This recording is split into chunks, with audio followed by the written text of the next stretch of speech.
There is no one else in creation like you. There's nobody like you. And what you've come to do and what you have to offer is like no other. What you've come to give to the planet is your gift, your offering in a way that nobody else can, and how much that matters. You must have some kind of vision for your life. Even if you don't know the plan, you have to have a direction in which you choose to go. I never was the kind of woman who liked to get in a car and just go for a ride. I had a boyfriend who would say, let's just go for a ride. I want to know, where are we going?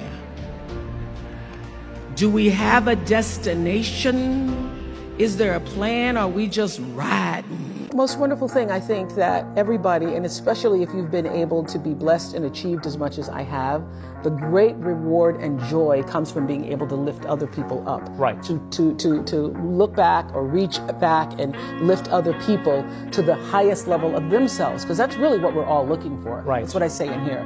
That the reason why there is common ground for all of us is because you want the same thing I want. And even in my position in life, I'm still reaching for what is the truest, highest expression of myself as a human being. Wow. That's the path you're looking for. And when you know that that's what we're all looking for, so my job is, I think I've found that, and I continue to find it by helping other people to find that for themselves. The number one lesson I could offer you where your work is concerned is this: become so skilled, so vigilant, so flat out fantastic at what you do that your talent cannot be dismissed.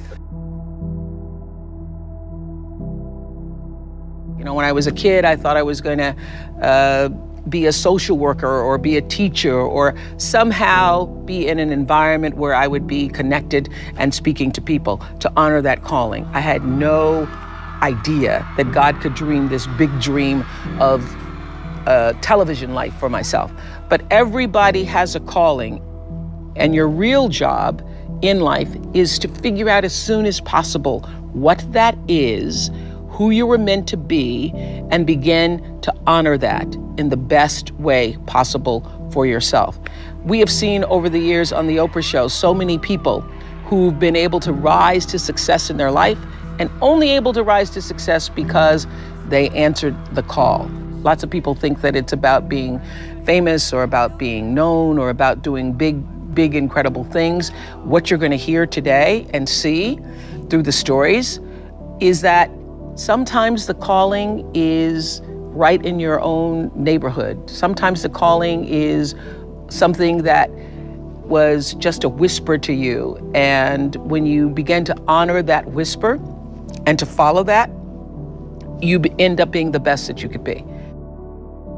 I actually thought at the time that being thin made me better.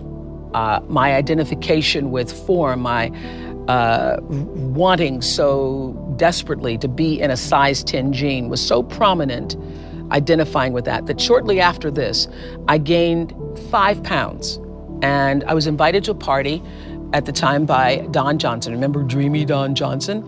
I was invited to a holiday party, and I did not go to that party because I thought the 5 pounds made me too fat, not good enough to be at Don Johnson's party. Sounds kind of sick, now I know.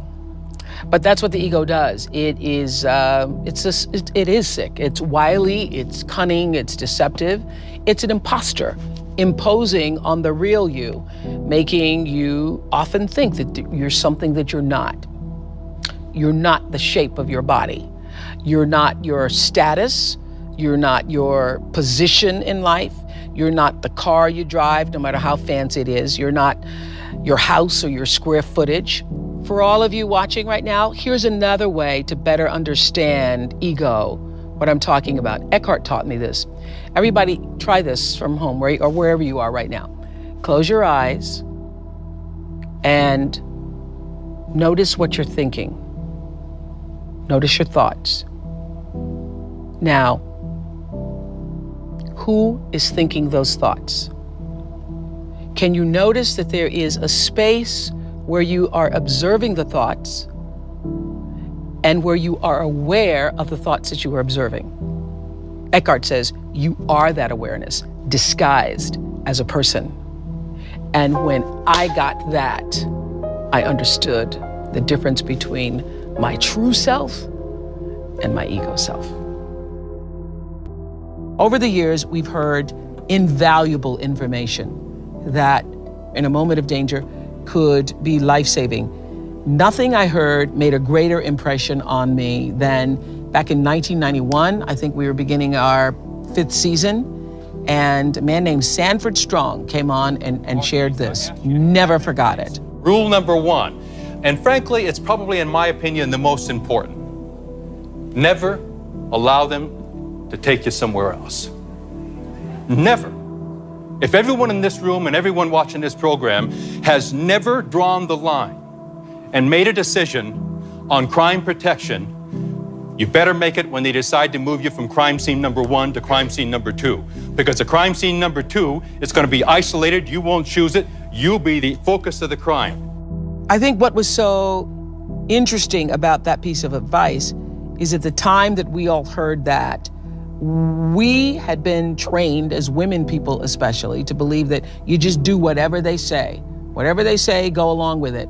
And what's important for those of you who are watching right now and those of you who are on the internet with us right now to know is that it's all about using your gut in the moment. And people who've survived horrific circumstances talk about listening to that intuition and every move being made calculated on listening to what your gut says.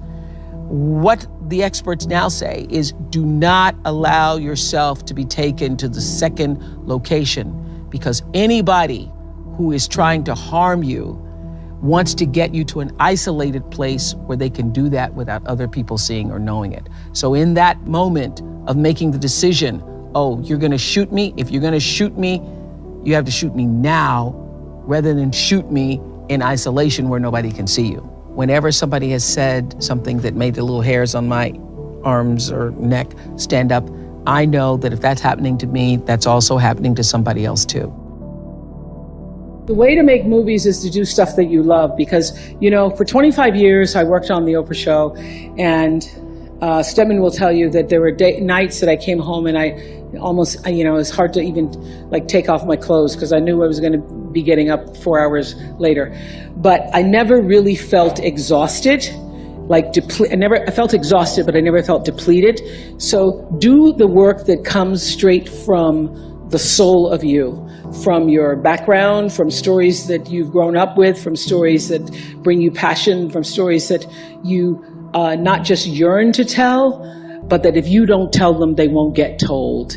And when you are operating, you know, the single greatest wisdom I think I've ever received, other than when people show you who they are, is that the key to fulfillment, success, happiness, contentment in life is when you align your personality with what your soul actually came to do. I believe everybody has a soul and has, you know, their own personal spiritual energy. So when you can use your personality to serve whatever that thing is, you can't help but be successful. So if you do films that come from the interior of your soul, you do work, you do art that comes from the interior of you, you cannot miss. It's only when you're doing stuff that you think might make money, you think it may be a hit, or you think it may bring you some level of attention or success. That isn't what does it. I would have to say that all of the great, wonderful experiences of my life that have brought me to this moment have come from working from the interior of myself. And so that's why it feels so authentic, because it actually is. So when you do that, you'll win. And everybody has a different talent. And the reason we're all so messed up is because you're looking at everybody else's talent and wishing you had some of their talent. All the energy that you spend thinking about, wishing about, being jealous of, envious of anybody else